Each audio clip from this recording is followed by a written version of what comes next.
श्री स्वामी समर्थ मंडळी, यंदा 2026मध्ये रक्षाबंधन सण कधी आहे? 27 की 28 ऑगस्टला रक्षाबंधन नेमकं कधी आहे? जाणून घ्या रक्षाबंधनाचा शुभ मुहूर्त आणि धार्मिक महत्त्व. तर बघा, हिंदू धर्म मान्यतेनुसार रक्षाबंधन हा हिंदू धर्माचा सर्वात पवित्र आणि लोकप्रिय सणापैकी एक आहे. हा सण भावा बहिणीच्या अतूट प्रेमाचा, विश्वासाचा आणि सुरक्षेच्या वचनाचं प्रतीक मानला जातो. दरवर्षी श्रावण महिन्याच्या पौर्णिमा तिथीला रक्षाबंधनाचा सण साजरा केला जातो. मात्र यंदा म्हणजे 2026मध्ये या दिवसाच्या योग्य तिथीबाबत सर्वत्र चर्चा आहे. त्यानुसार रक्षाबंधनाचा सण यंदा 27 की 28 ऑगस्टला साजरा करण्यात येणार आहे. याबाबत अनेकांना संभ्रम आहे. तर जाणून घेऊया आपण रक्षाबंधनाचा शुभ मुहूर्त काय आहे, कधी आहे रक्षाबंधन. बघा, हिंदू पंचांगानुसार श्रावण महिन्याच्या शुक्ल पक्षाची पौर्णिमा तिथी 27 ऑगस्ट 2026 रोजी सकाळी 9:07 सुरू होणार आहे. तर 28 ऑगस्ट 2026 रोजी सकाळी 9:49 ही तिथी असणार आहे.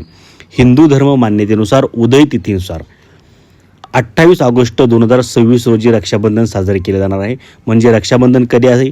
तर 28 ऑगस्टला रक्षाबंधन आहे.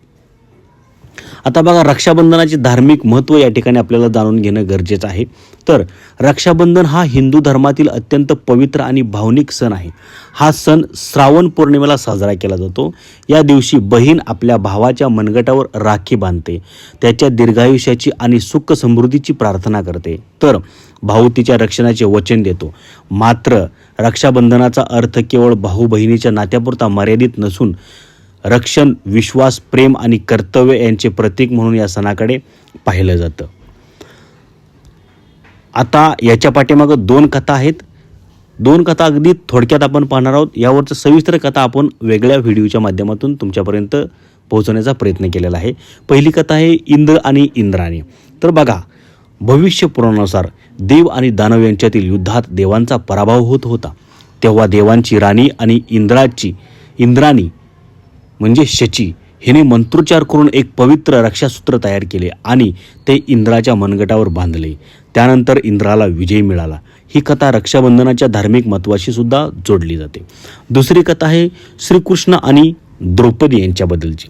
बघा, महाभारतातील लोकप्रिय कथेनुसार भगवान श्रीकृष्ण यांच्या बोटाला जखम झाल्यावर द्रौपदीने आपल्या साडीचा तुकडा फाडून त्याच्या बोटाला बांधला.